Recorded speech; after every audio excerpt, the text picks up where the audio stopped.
네, 세계를 만나는 시간 나우 함께하고 계십니다. 지금 시각 10시 44분 56초 막 지나고 있고요. 이번 코너는 중동에 대한 오해와 편견 그리고 궁금증까지 시원하게 풀어드리는 중동 백과사전 코너입니다. 오늘은 김영미 분쟁지역 전문 PD와 함께하도록 하겠습니다. PD님 안녕하세요. 안녕하세요. 네, 저희 항상 전화 연결로만 뵙다가 네, 제가 외국에 많이 있다 보니까. 오늘은 저희 스튜디오에 직접 와주셨습니다. 저희가 계속해서 시리즈성으로 지금 무장단체들에 대해서 이야기를 하고 있는데 오늘은 저희가 IS에 대해서 이야기를 해보려고 하거든요. 근데 IS에 대해서 또 워낙 취재를 현장에서 많이 해주신 분이라 오늘 특별하게 김영미 PD님을 자리에 모셨습니다. 직접 또 IS도 취재를 하신 경험이 있으시죠? 네네. 네, 현장에 가서 네네. 언제 하셨습니까?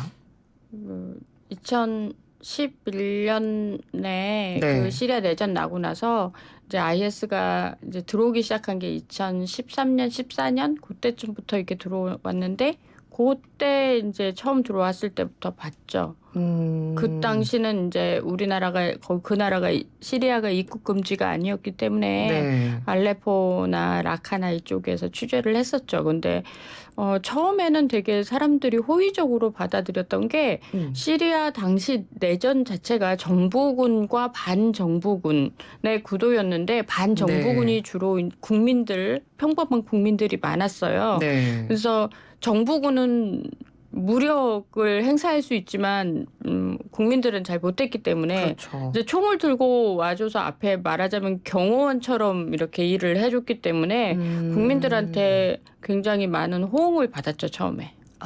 그때 그렇군요. 취재를 했었고 또 옛날에 기억하실지 모르겠지만 김군이 이제 넘어갔을 때 그 김군의 행적을 쫓아서 그 시리아와 터키 국경 그쪽으로 갔을 때 제가 시리아 쪽으로는 들어갈 수가 없어서 할 수 없이 이제 IS 대원들을 보고 이제 터키 쪽으로 넘어와서 인터뷰하고 얘기 듣고 그 상황 살펴보고 그랬습니다.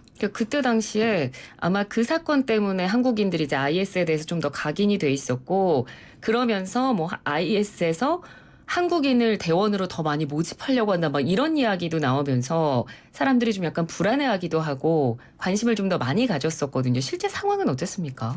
그때 당시에는 그 터키 시리아 국경에 그 서양 애들이 되게 많았어요. 청소년들이 여권 아이들이. 들고 이렇게 줄 서 있었고 또 IS 대원이 나와서 안내해가지고 데리고 가고 그런 걸 봤거든요. 직접 그래서 눈으로 보셨어요? 근데 그때는 그게 뭔지 몰랐었어요. 그리고 워낙 이제 알레포나 이쪽은 관광지였기 때문에 그렇죠. 서양인들한테 굉장히 인기 있었던 관광지였기 때문에 이 전쟁 와중에도 관광을 가나 뭐 이렇게 생각했던 거였는데 그게 결국은 그 대원을 모집하기 위해서 서양에서 청소년들을 데려가는 거였더라고요.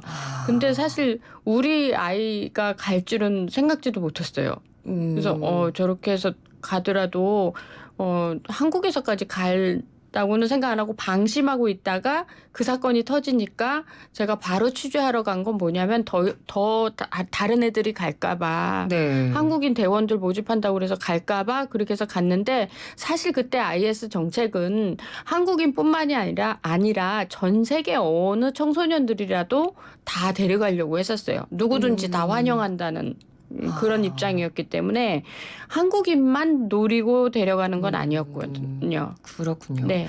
PD님께서 이렇게 직접 현장에서 보고 듣고 경험하신 취재 이력을 가지고 계시기 때문에 저희가 오늘 PD님께 IS에 대해서 좀 알아보고 공부하는 시간을 준비를 한 건데요.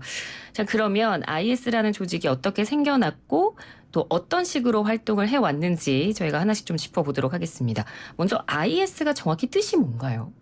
이슬람 국가, 그래서 이슬람 스테이트라고 부릅니다. 그래서 I하고 S하고 이렇게 따서 IS라고 부르는데 중동 지역에서는 다웨시라고 부르거든요. 약간 좀 격화시켜갖고 깡패 집단 뭐 혹은 갱 뭐 이렇게 해서 다웨시라고 부르는데 어쨌든 자기네 공식 명칭은 이슬람 국가다. 그래서 IS라고 선포를 했었고 그래서 그렇게 불러주긴 한데 그 이전에 뭐 ISIL, ISIS 뭐 이런 여러 가지 많더라고요. 명칭이 있는데 사실 그게 중요한 게 아니고 나중에 정리했잖아요. IS로 본인들이. 네. 그러니까 그걸로 불러주는 게 맞고요. 그러니까 최초로 이 IS가 생기게 된 그 근원을 거슬러 올라가 보면 네. 이라크에 전쟁이 난 게 가장 큰 원인이에요. 이라크 전쟁이요. 네. 사담 후세인 시절에는 지금 현재 이라크 청소년들은 사담 후세인을 또 몰라요. 그만큼 시간이 지났습니다. 네네. 네. 그 시절에는 어떤 무장단체도 이라크 내에서 활동하기가 힘들었어요. 워낙 독재다 보니까. 근데 이 독재 체제가 무너지면서 미 군정이 들어왔는데 미군에 대한 반발이 국민들 사이에 있었죠. 네. 왜냐하면 침략한 외국군이다 보니까 그렇죠. 이 아랍의 전통 문화 자체가 외부인에 대해서 반감이 커요. 네네. 그래서 그거를 좀 더 이렇게 가까워지려는 노력이 있었던 게 아니라 전쟁이란 방식으로 만났기 때문에 반감이 클 더 클 수밖에 수밖에 없었고 네.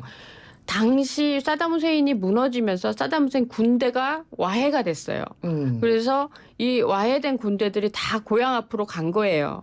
그러니까 직장을 잃어버렸죠. 네. 근데 그 반감과 더불어 알카에다가 이제 들어오게 됐어요. 그래서 알카에다가 구성이 되면서 같이 이제 미군의 폭탄 테러도 하고 뭐 이렇게 하는 와중에 이 쉬고 있는 그 전직 군인들도 같이 합류를 막 하게 된 거예요. 네. 왜냐면 어떤 식이든지 놀 수는 없으니까 본인 하는 일이 총 쏘고 이런 거였으니까 네. 거기다가 이제 나라를 위한 일이다 이렇게 포장이 되면서 같이 합류할 수 있었는데 그러면서 자연스럽게 이라크 알카에다 지부가 커졌죠. 근데 이거를 맡은 사람 이름이 알잘카위라는 사람이었는데 네. 미군이 이 알잘카위를 수배를 내려서 죽이고자 했어요. 그래서 결국은 죽였어요. 네. 근데 미국인들 생각에는 가장 리더, 제일 우두머리를 죽이면 그 조직이 와야 될 거라고 생각을 하는데 그렇지 않았던 거예요. 그 밑에 있었던 사람 중에 한 사람이 이렇게 그 자리에 공백을 치고 올라와요. 네. 이 사람이 바로 알 바그다디예요. 알 바그다디는 이슬람 신학을 공부했고 정통적으로 공부한 사람이에요. 네. 이라크 내에서. 네. 그래서 박사학위까지 땄던 사람이고 원래는 이브라임이라는 이름이고 그 이름이 한 34자 돼요. 풀네임이. 그래서 네. 근데 이제 간단하게 닥터 이브라임. 그래서 걔네 아랍어로 말하면 독토라 이브라임 그러면 굉장히 선망받는 이슬람 신학자 이런 식의 대우를 받던 사람이에요. 네. 그러니까 단숨에 그 자리에 치고 올라갈 수 있을 만큼 명성이 있었던 사람인 거죠. 그래서 이 사람이 기반을 어디다 잡았냐면 네.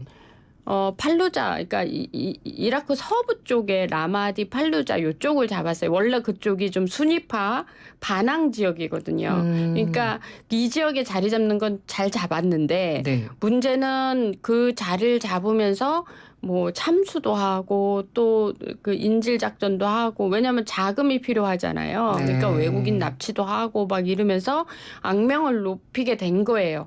그러다가 미군이 얘네들 토벌을 해야겠다. 그래갖고 토벌 작전을 막 나갔는데 미군의 작전이 번번이 실패를 해요. 왜냐하면 그쪽은 감히 이제 외부 사람들이 정보를 알기가 힘든 거예요. 네. 그래서 미군이 아무리 그 적외선 카메라로 보고 무인기로 보고 해도 그 사람들을 그런 요인들을 잡아내기는 굉장히 힘든 상황이었는데 네.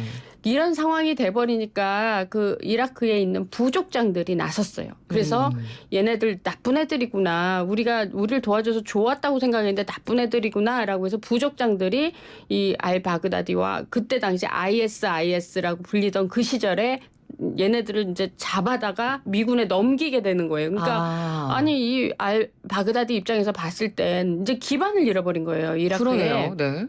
위태위태한 거죠. 네. 그래서 그러면 어디 딴 데로 옮길까라고 한데 마침 시리아 내전이 나서 시리아가 난리가 나 있었던 거예요.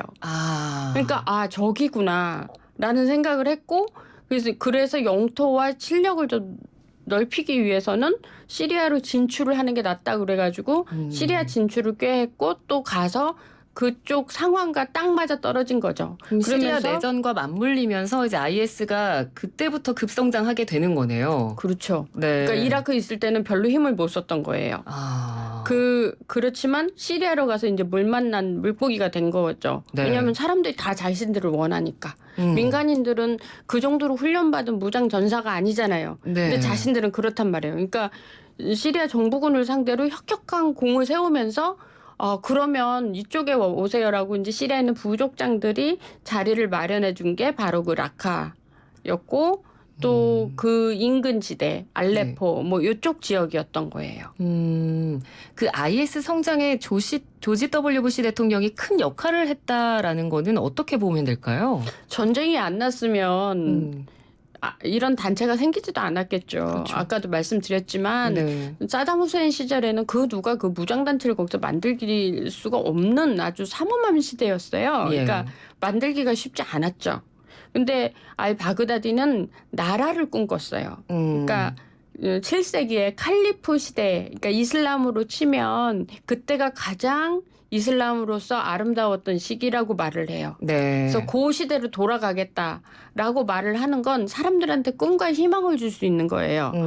전쟁 났죠. 인질 생기죠. 머리 자르죠. 막 이런 상황들 사람들도 피곤했거든요. 네. 그때처럼 아름다운 시기. 그러니까 우리로 치면 이제 르네상스라고 받아들여지는 거죠.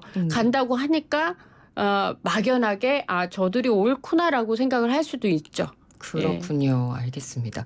저희가 오늘 IS에 대한 내용을 준비했는데 지금 IS가 생기기까지의 과정만 말씀을 드렸는데 벌써 시간이 다 지나서요. 저희가 뒷이야기는 또 다음 시간에 PD님과 함께 또 마련해 보도록 하겠습니다. 오늘 말씀 잘 들었습니다. 고맙습니다. 네, 감사합니다. 네, 지금까지 김영미 분쟁 지역 전문 PD였습니다. 네, 저도 이만 여기서 인사드리고요. 내일 아침 10시 10분에 뵙겠습니다.